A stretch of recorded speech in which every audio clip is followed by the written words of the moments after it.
माना हमें कड़वे वचन कहें, लेकिन फिर भी हमें उनके साथ प्यार से व्यवहार करना है। दूसरा, इस राजयोग मेडिटेशन के द्वारा हमारे अंदर समाने की शक्ति आती है। चलो हम परिवार में कभी कोई बात को सहन तो कर लेते हैं, लेकिन समाते नहीं हैं।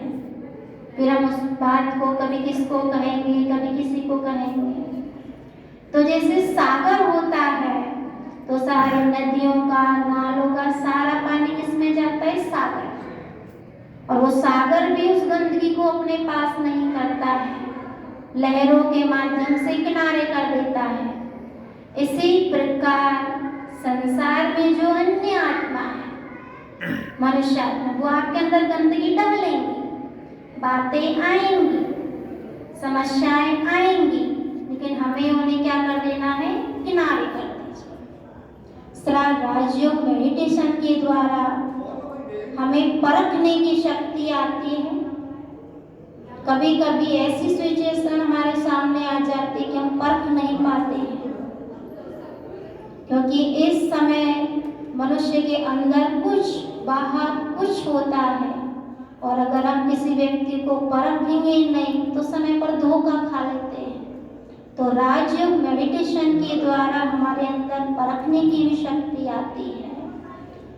चौथा, निर्णय करने की शक्ति भी आती है। कभी कभी ऐसी सिचुएशन आती है कि हम निर्णय नहीं कर पाते हैं कि क्या हमारे लिए राइट है, क्या रॉन्ग है, क्या करें हम। तो राजयोग मेडिटेशन के द्वारा हमारी मन बुद्धि की लाइन क्लियर होती है और उससे हमारी निर्णय शक्ति एकदम यथार्थ होती है। माना सही समय पर हम सही निर्णय कर सकते हैं। फिर राजयोग मेडिटेशन के द्वारा हमारे अंदर सामना करने की शक्ति आती है। कभी कभी हम कोई भी बात आती है, समस्या आती है, परिस्थिति आती है, तो हम उसको सामना नहीं कर सकते। तो कहाँ हमें सहन करना है और कहाँ हमें सामना करना है? सहन करना है हमें व्यक्तियों के साथ और सामना करना है हमें परिस्थितियों का। जबकि होता उल्टा है, हम व्यक्तियों का सामना करने लग जाते हैं और परिस्थितियों में हार खा करके बैठ जाते हैं, उदास हो जाते हैं। तो राजयोग मेडिटेशन के द्वारा हमारे अंदर सामना करने की शक्ति, माना परिस्थितियों से भी हम सामना कर सकते हैं। तो राजयोग मेडिटेशन के द्वारा छठी जो शक्ति आती है वो भी सहयोग करने की शक्ति। कहा जाता है सहयोग देना और सहयोग लेना ये देवताई गुण होता है। ना सहयोग देना और ना सहयोग लेना ये आसुरी गुण होता है। तो राजयोग मेडिटेशन के द्वारा हमारे अंदर सहयोग करने की भावना आती है। माना कोई सामने वाला हमें सहयोग दे ना दे, मदद करे ना करे, लेकिन हम आगे से उनकी मदद करें। राजयोग मेडिटेशन के द्वारा हमारे अंदर विस्तार को संकीर्ण करने की शक्ति आती है। जैसे आज हमारी मन बुद्धि का विस्तार बहुत बातों में फैला हुआ है, तो राजयोग मेडिटेशन के द्वारा विस्तार को संकीर्ण करने की शक्ति आती है। आठवीं जो शक्ति होती है वो थी समेटने की शक्ति। जैसे हम कहीं पर जाते हैं तो अपना बैग तैयार करते हैं, तो जब हमें कहीं जाना होता है बैग तैयार करते हैं और एक अटैची में हम कीमती चीज रखते हैं और बिस्तरे में ऐसी चीज बांधते हैं। माना अटैची माना सद्गुण। तो हमारे पास जो सद्गुण है, अच्छी बातें हैं, अच्छे संस्कार हैं, उन्हें हमें अटैची में रखना है और अन्य बातों को बिस्तरे में बांधना है, क्योंकि अच्छी चीज की क्या हो जाती है? चोरी हो जाती है। यात्रा पर जाते हैं तो चोरी भी होती है ना। तो ये जीवन भी हमारी एक यात्रा है, तो इसमें हमें अपने सद्गुणों को, अपने श्रेष्ठ संस्कारों को संभाल के रखना है। तो राजयोग मेडिटेशन के द्वारा हमें सर्व शक्तियाँ प्राप्त होती है। परमात्मा के द्वारा हमें अतीन्द्रिय सुख, शांति और प्रेम की अनुभूति होती है। यह राजयोग मेडिटेशन हमें जीवन जीने की कला सिखाता है कि कैसे ग्रस्त व्यवहार में रहते हुए, अपनी जिम्मेदारियों को संभालते हुए हम परमात्मा को निरंतर याद करते हैं। तो आइए हम परमात्मा को याद करते हैं, लेकिन उससे पहले हमें अपनी स्वयं की सत्य पहचान, परमात्मा की सत्य पहचान होना आवश्यक है। जैसे आप सभी इतनी दूर से भी चल के आए हैं, इतनी दूर से बैठे भी हैं, मैं भी इतनी दूर से आपके सम्मुख बोल रही हूँ, आप कानों के द्वारा सुन रहे हैं, मुख के द्वारा बोलते हैं, तो वो सुनने वाली, बोलने वाली वो शक्ति कौन है?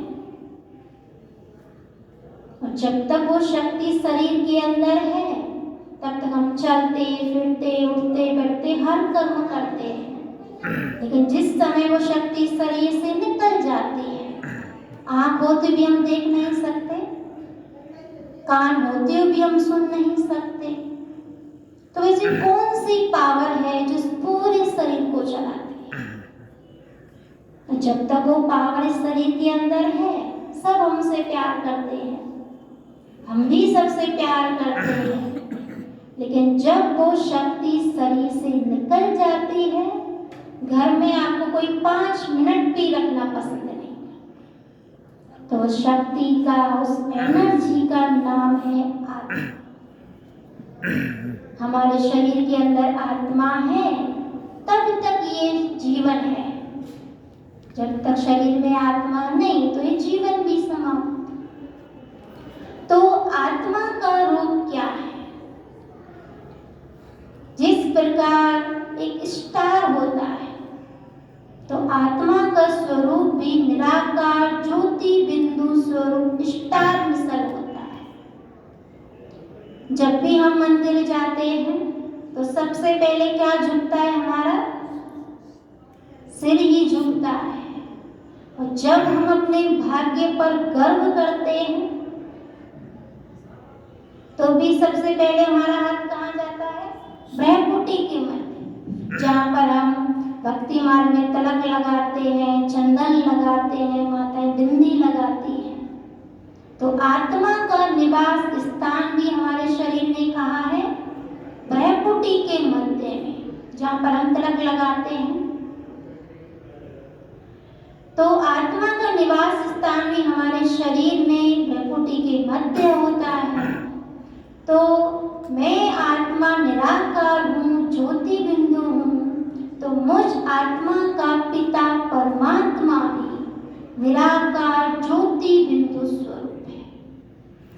कहा जाता है शरीर का पिता शरीर जैसा होता है, और आत्मा का पिता परमात्मा आत्मा की तरह ही रूप में बिंदु होता है। परंतु परमात्मा की महिमा अनंत और अपरंपार है। से परमात्मा ज्ञान का सागर है, शांति का सागर है, प्यार का सागर है, दुख हरता सुख करता है, सदा कल्याणकारी है, हमें मुक्ति, जीवन मुक्ति देने वाला है। तो ऐसे परमात्मा पिता के साथ कैसे हमारा कनेक्शन जुड़े, उसके लिए हमें उसकी सत्य पहचान होना बहुत आवश्यक है। तो आइए हम अभी अपने पिता परमात्मा को याद कर उनसे अपनी आत्मा की बैटरी को चार्ज करें।